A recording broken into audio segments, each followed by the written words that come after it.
Allez, salut à tous, j'espère que vous allez bien. Alors aujourd'hui, avant de commencer, je tenais à vous remercier tous de nous suivre hein, constamment, de regarder nos vidéos. Maintenant, on rentre dans le vif du sujet. Je vais vous parler vite fait. Alors, c'est une toute petite vidéo cette fois-ci. C'est sur une machine à fumer. Alors, c'est du LTC, donc c'est de la sous-marque. Hein. Alors, le modèle c'est JDL-051, 700 watts. Donc c'est une petite machine à fumer, c'est une toute petite. Vous allez voir, il n'y a pas grand chose dedans, je l'ai ouvert déjà, ça m'a surpris.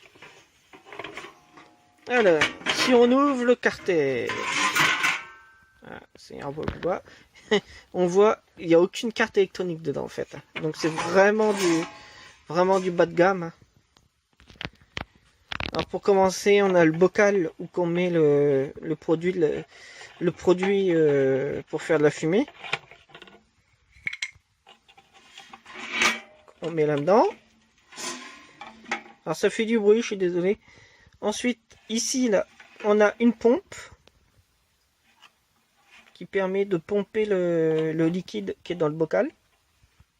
Ça, je pense que vous aviez compris. Ensuite, on a le tuyau en cuivre qui va dans la grosse résistance qui est ici. Ici, il y a une grosse résistance de chauffe. Alors, pour que ça fonctionne, en fait, la résistance va, quand vous allez brancher, la résistance va chauffer.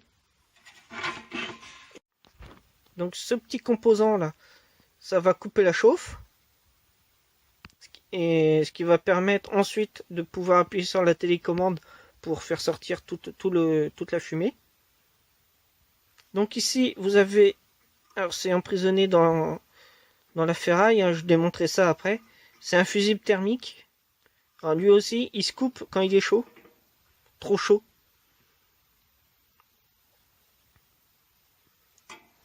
Donc dedans, il n'y a pas grand chose. C'est directement relié au 220, donc 220 volts. Donc évitez, c'est de mettre le doigt ici, là.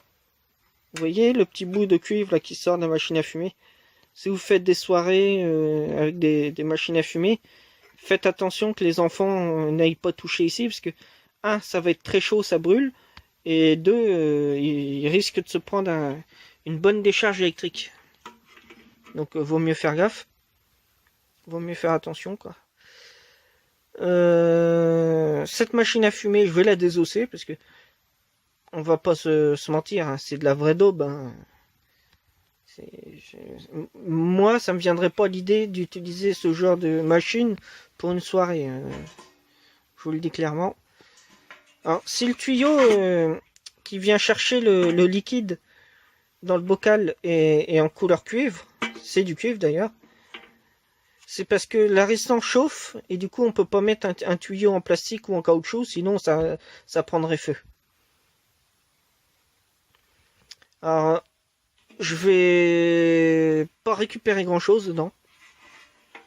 Le câble d'alimentation, parce que ça, j'en raffole, hein, je les coupe. Je m'en sers pour faire des branchements quand j'ai besoin. Ça, on peut récupérer parce que c'est du fil dans une gaine, comment qu'on va dire, qui fait que ça va pas cramer. C'est pas comme le plastique qu'on a ici du câble d'alimentation que vous avez de couleur bleue. Celui-là, il fond quand il y a de la chaleur. Que celui-ci, il va pas fondre. C'est fait exprès. Donc ça, on va récupérer, bien sûr.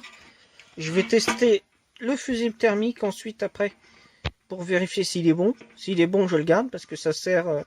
on en trouve dans plein d'appareils. On peut en trouver dans les cafetières. On peut en trouver dans les machines à bière, il me semble. On en trouve parfois sur des moteurs électriques qui sont mis dessus. Cela c'est pareil. On peut en rencontrer, peut-être pas ce modèle-là, mais on peut en rencontrer sur les sèche-linges, les machines à laver, sur les grille-pains. J'en ai déjà vu. Donc c'est un composant universel, on va dire. Donc ça on va récupérer. Donc là je vais m'atteler. Je démonte le bloc là ici avec le fusible et le fusible thermique. C'est 2 fusibles thermiques, hein.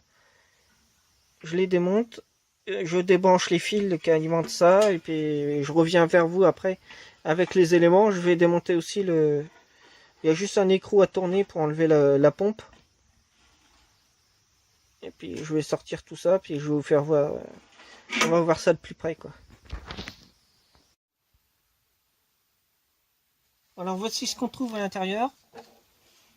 Comme je vous disais. Donc pour commencer, on a un fusible thermique qui est ici. Donc je l'ai enlevé, hein, bien sûr.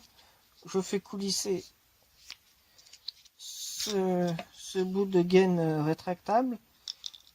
Donc le fusible il se trouve là-dessous. Je ne sais pas si je peux faire bouger ça. Ah, je ne peux pas. Dommage, le fusible thermique est juste en dessous. Alors pour tester un fusible, je prends mon multimètre. Je le mets sur le calibre diode.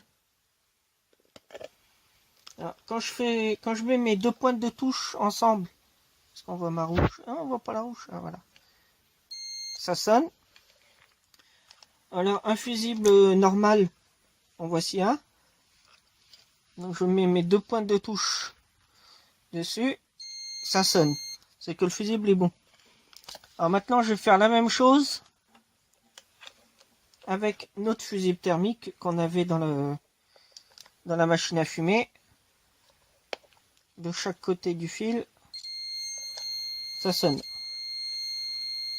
Donc le fusible thermique est bon. Bon, ce qui est dommage, c'est que j'arrive pas à enlever la gaine isolante là. J'aurais bien voulu voir la valeur du fusible. À combien d'ampères que c'était. Mais bon, tant pis. Tant pis. Ça, le truc de gaine thermo-rétractable, on peut jeter. Oh, je vais me mettre un peu plus loin, voilà, parce qu'il y a un trop gros zoom. Ça, on va jeter. Alors maintenant, je vais tester le petit clipston, là, que j'appelle ça comme ça. Là. Alors, n'importe quel point de touche, hein, côté, alors, qu'on teste d'un côté ou de l'autre, c'est pareil. Donc, celui-là, il est bon. Je teste dans l'autre sens, c'est pareil. Hein. Donc, lui, il est bon, on va pouvoir le récupérer. Ensuite, alors, comment c'est foutu dessus? Vous avez devant un écrou avec une pince. Vous arrivez à l'enlever. Donc ça se récupère. Ici, voilà, ouais, on voit pas. Ici, vous avez le même qu'il faut enlever avec une pince. On tourne et ça s'enlève tout seul. Et vous avez également le même sur la pompe pour le liquide. Donc une des pannes qu'on retrouve très fréquemment sur les machines à fumer, c'est la pompe. Soit elle se met à fuir, donc ça peut fuir de par là, ou ici au niveau de l'écrou, ou juste là avant. Donc ça c'est une des pannes qu'on rencontre le plus souvent sur les machines à fumer. Donc en général il suffit simplement d'arriver à trouver une pompe à peu près équivalente. Parce que bien sûr, perso pour ma part, pour les grosses machines que j'ai, j'arrive pas à trouver de pompe.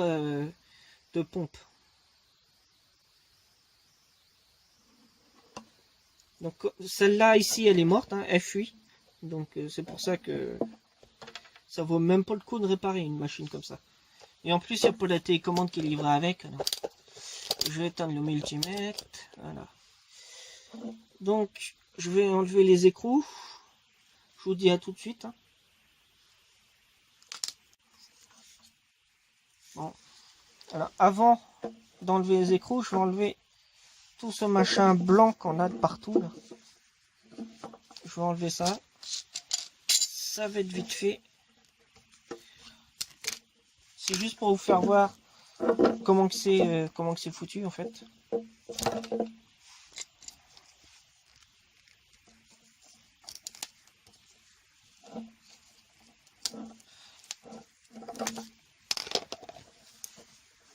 Vous voyez, ça a pas mal chauffé quand même déjà. Hein.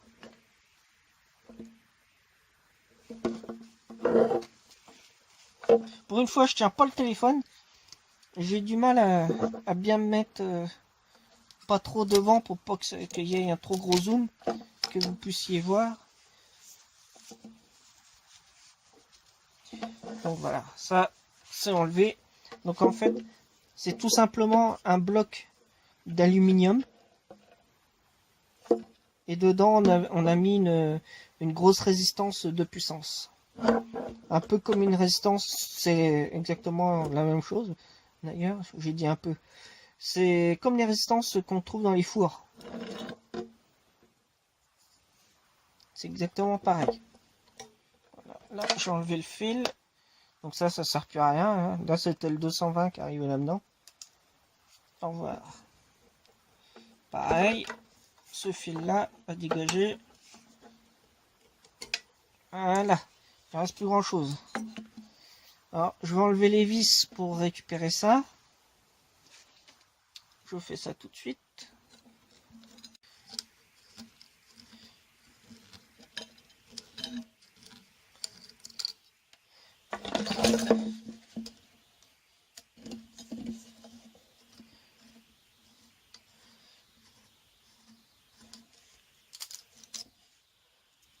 Voilà, donc ça, on récupère. J'enlève la vis. Petit fusible. Thermique. Donc ça nous en fait deux. Je vais le mettre de côté, l'autre. Deux différents, ça nous fait. Là, je vais venir dévisser ici l'écrou. Si j'arrive, je vais enlever la patte là, qu'elle m'énerve pas.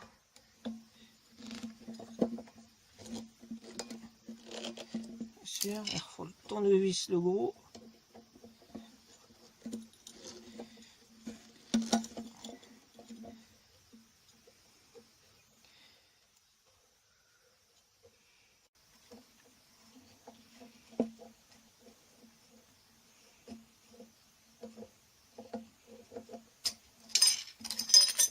Bon, je vais pouvoir enlever l'écrou maintenant.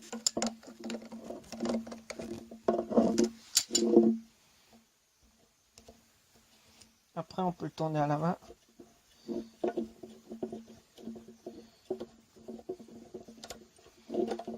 Et hop, voilà, on enlève. Je vais enlever la patte noire là du haut aussi.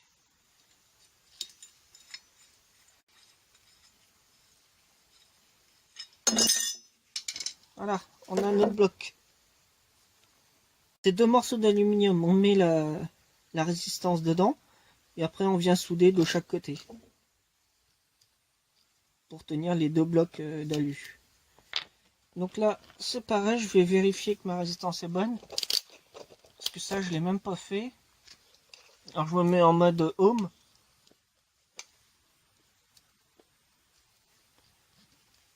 Hop.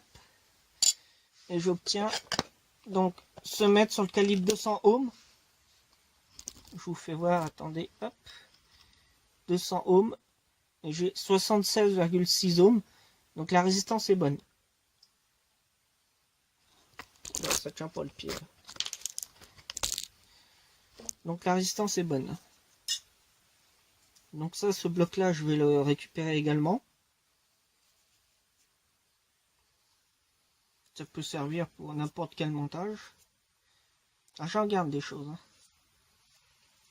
Donc, il nous reste pas grand-chose de cette machine à fumer.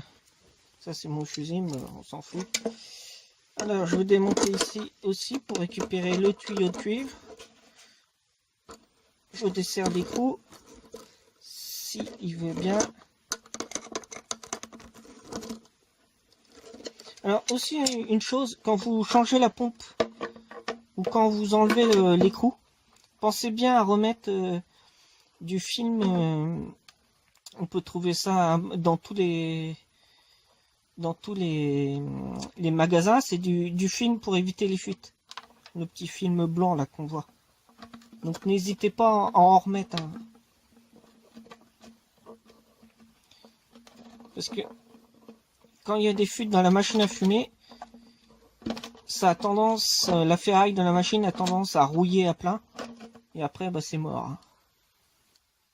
Bon, bah voilà, ça, on récupère. Ce petit morceau. Le bidon, j'en ai pas besoin. La pompe non plus, donc c'est poubelle. Je vais faire un peu de vide là, parce que là, c'est pas très propre la place. Le multimètre, on va l'éteindre. Voilà. Donc au final, les vis, je vais les enlever aussi pour faire un peu de place. Voilà. Donc au final, on garde les deux fusibles, la résistance dans l'alu, le tuyau de cuivre. Voilà, il est reculé, paf. Et l'embout qui était au bout de ici, qui était vissé ici. Sur le bloc. Donc au final, il n'y a que ça qu'on va garder. Ça fait pas beaucoup. Et bien sûr, ça j'ai oublié, mais il y a ça aussi. Le câble d'alimentation. Donc voilà, bah c'était une vidéo très simple que j'ai fait vite fait ce matin. Enfin vite fait, ça m'a pris du temps quand même, mais j'espère que vous avez apprécié quand même cette vidéo, même si elle est courte. Que vous avez appris des choses. Si vous avez des questions, surtout n'hésitez pas. N'hésitez pas non plus à venir sur le forum Triac à faire si vous avez un problème sur un appareil électronique. Donc vous vous inscrivez, c'est vite fait, très simple à faire. Je mettrai le lien en dessous dans la description pour avoir le lien du forum. Bon, voilà, bah, je vous dis à la prochaine. Si vous avez aimé, n'oubliez pas de mettre un petit pouce vers le haut, le petit pouce bleu. Et laissez un petit commentaire si vous voulez. Voilà, je vous dis à la prochaine. Bye bye.